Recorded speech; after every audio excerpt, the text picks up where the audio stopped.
Just a few little pointers on the mind. Here's number one. It needs to be nourished. Needs to be fed.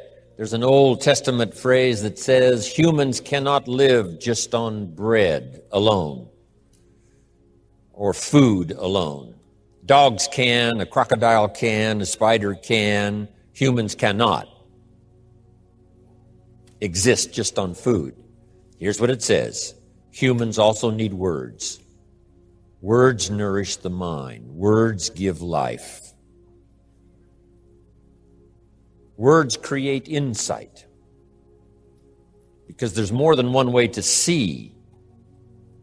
If we see with our eyes, we call that sight. But there's another way to see called insight. That's why we come, gather for a couple of days, attend the classes, go to the training, read the books, do all the stuff, is to develop more insight. Letting our mind be nourished to think, ponder, and wonder, and conceive ideas, projects, purpose, give structure to something for the future, whether it's better health or better career, better future. Next, the mind needs to be exercised. And we talked a bit about that earlier. Exercised by debate. Exercised by reading both sides of the debate, both sides of the question. Major life issues, major political issues. Don't leave yourself out of the great debate. One, the mind needs to be nourished by ideas. Second, it needs to be refined and stimulated and exercised by debate.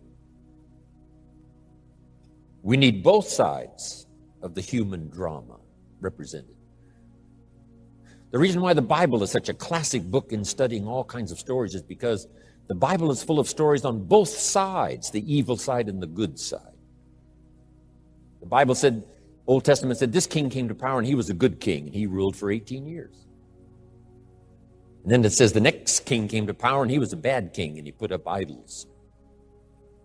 He became the bad king. So it reads good king, bad king, showing both sides of the human spectrum and drama. Some stories that we read in the Bible of people to admire, others are people to despise. In your library, you need a book on Gandhi and you need a book on Hitler. One book to show you how noble someone's aspirations can be, and the other book to show you how despicable and how evil someone's goals can be. Both sides we study good and evil, one we love and one we hate. We study illness, we study health. Someone says, well, you can't study the negative things. You have to study the negative things. You have to give voice to and mind to and time to both sides of the issue so that you can strengthen your side of the argument. In raising our kids, we have to pose both sides. What's the dangerous side and the safe side? In one of the seminars that I'm sure some of you have attended, I talk about philosophy that makes the difference. Philosophy does two things, each person's personal philosophy. So jot this down. Our personal philosophy does two things. One, helps us to see the dangers on one side so we can avoid or minimize those. Then our personal philosophy needs to be developed so we can see the opportunities on the other side so we can maximize those. And for the balance of your life, that's going to be the twin challenge in developing ideas and philosophy and strengthening all of it so that you can avoid the dangers, maximize the opportunities. Because the dangers never go away. The dangers to our ship of state called the country. The danger to the enterprise, the danger to the corporation. Dangers always lurk, both inside and out. Dangers lurk on the inside of our own mind.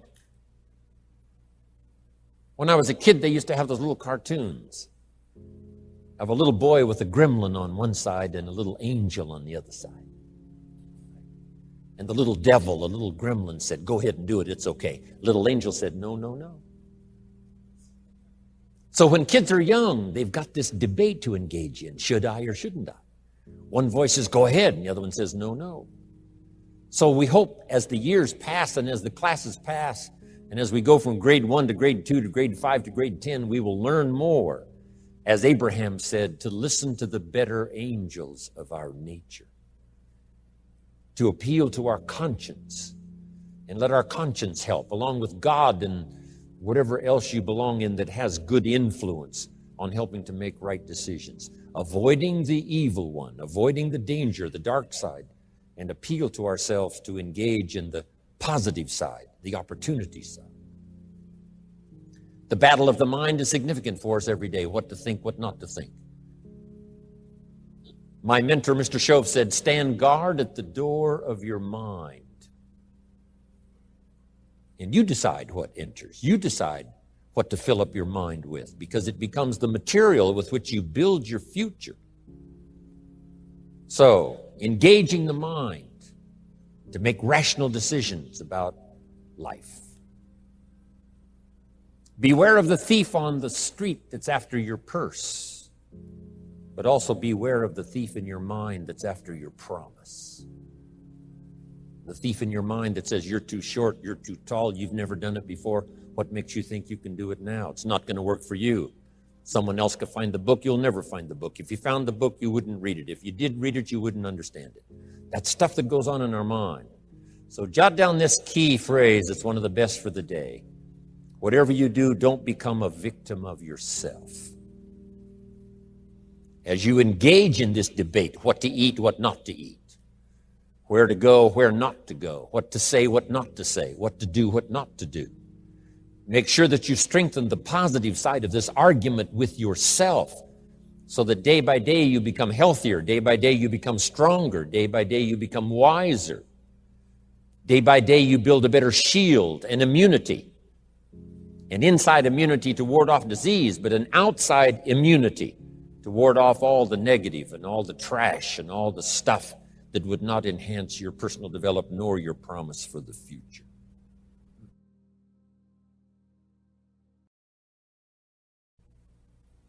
So this is so important in understanding the mind. Feed it. We call it food for thought. That's what a big share of this whole seminar is all about these 3 days, is providing food to think about, thoughts to think about, and then ideas to debate. And it's not necessarily what's right or what's wrong, but what's better, what's best. This is okay, but this would be better. With this, yes, you can manage, but with this, you can flourish. With this, you can exist. With this, you can live a fantastic life. So, exercising the mind. Now, to develop the mind, you need a good library. Let me give you 3 parts to your library. Number 1 is your visual library. Zig and I and others have put things on video so you can see it. We ask you to come here today and see what's going on. So part of it comes by visual. Come and see. And then if it's on video, you can see it again and again and again. Key phrase, repetition is the mother of learning. Repetition is where if we hear it again, we see something we didn't see when we heard it the first time. We see something different that we didn't see the first time. Next is your listening library. Zig Ziglar's right. Turn your car into a mobile classroom. You can have a university education in a fairly short period of time just using the traveling time to listen. Key phrase is to listen to voices of value. Discriminate in your listening time. Listening to someone of reputation, someone who has good ideas, someone that's been recommended that has some value. Don't waste your time listening to things that don't count much. Hey, there's some things that are not worth spending the time. You know, they create more poison than they do benefit. So be careful. If somebody says to me, these eggs are rotten, I'm not going to make an omelet and try it. I'm going to take their word for it. So feed the mind, exercise the mind, and build your library. I recommend 3 books that were recommended to me when I started my library when I was 25 years old, in those accelerated days of personal development for me, about 7 years worth. So fantastically changed my bank account, changed my income, revolutionized my future. With the foundation my parents gave me, meeting Mr. Schoaf at age 25, I'm telling you, it's been a journey for me like no other ever since. Then I've had mentors along the way. I'm telling you that keep my mind stimulated. that keep my interest keen, that help me to evaluate and to weigh what is good, what is okay, what is better, and what is prosperous in terms of your life. Mentors. And that first mentor I had recommended these 3 books. First was the Bible. Now, I had an advantage there because my parents made sure I was a pretty good scholar by age 19. A good book to serve you all of your life. One of the major sources of ideas, stories, poetry, history. A major source for stimulation. Next, he recommended the book called Think and Grow Rich by Napoleon Hill. Think and grow. Good words, think and grow and rich. I went for it. Got the book. Paid less than 50 cents for it. Some of the ideas in it changed my life. Next, Schoaf recommended the book The Richest Man in Babylon by George Clayson. Helped me become a millionaire by age 32. Totally changed my economic future. Just the ideas in a simple little book. Amazing. Then he recommended something for me to listen to by Earl Nightingale called The Greatest Secret. That was my listening library to begin with. The Greatest Secret by Earl Nightingale. So your listening library and your visual library. Next now is your reading library. And we won't go through a whole list of the best books, but here's a good book to get if you want a good list of the best books. It's called How to Read a Book. Simple. How to Read a Book by Adler. Chief editor of the Encyclopedia Britannica, Mortimer Adler. He wrote a book called 6 Great Ideas that's excellent.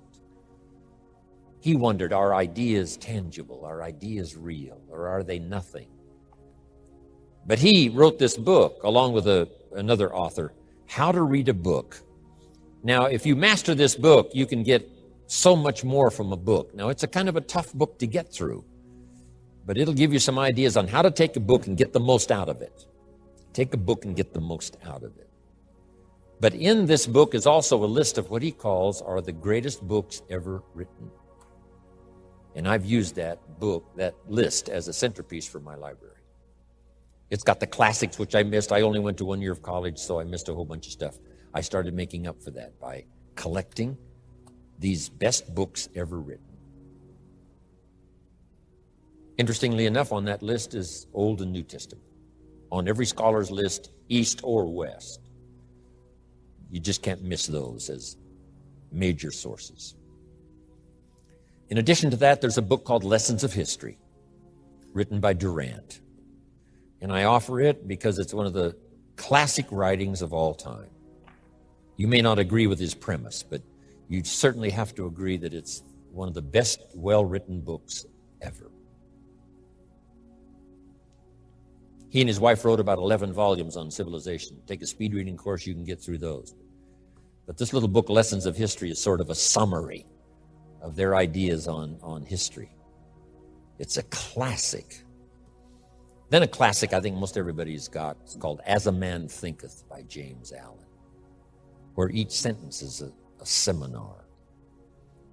And you may not agree with his premise either in certain instances. But you don't want to read just what you agree with.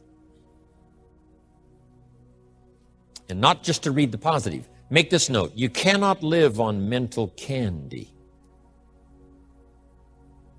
Just like you can't feed your children ice cream all the time and hope that they will be healthy.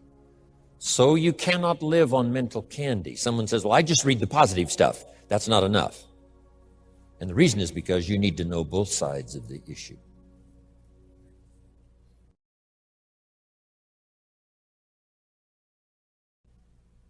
So start your library like I did, age 25. I mentioned in another seminar, haven't read everything in my library, but I feel smarter just walking in it, right? And smart enough to buy it. Now I got to be smart enough to read it all.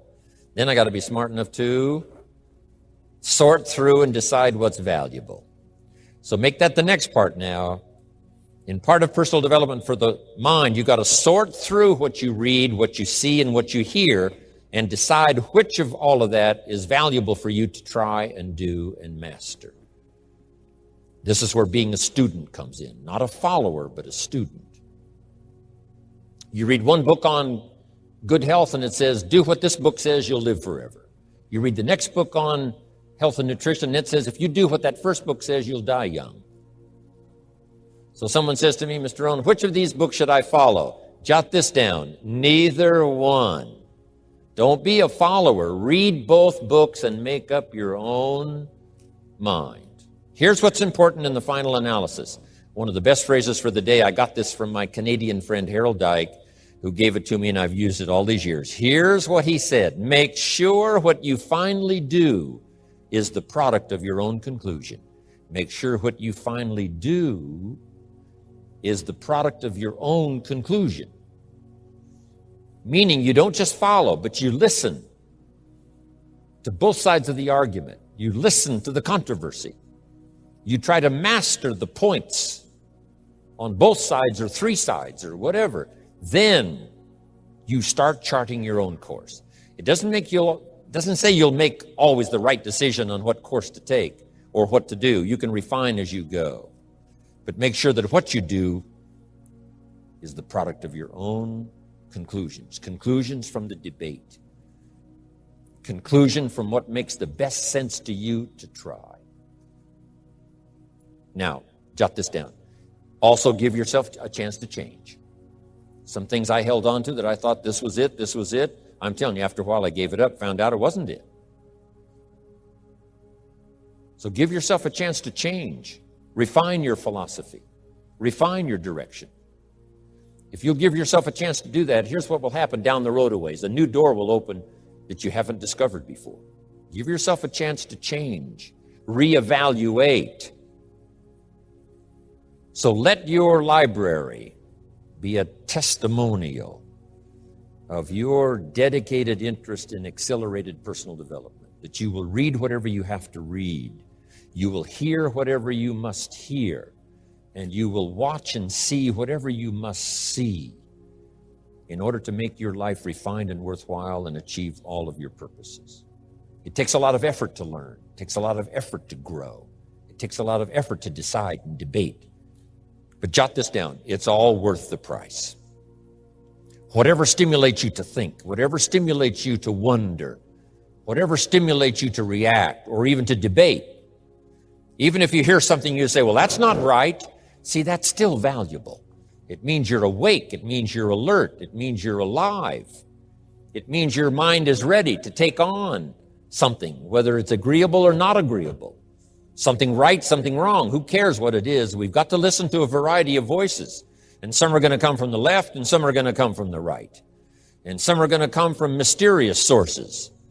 And some will try to entice you with all kinds of stuff. But that's okay, just so you're alive and alert and awake, ready to process anything that comes your way. Take the best of it and make it beneficial for you, so that tomorrow you walk with a stronger step. Next month you see a clearer vision. And a month from now, the purpose for your life is multiplied by 2, 3, 5.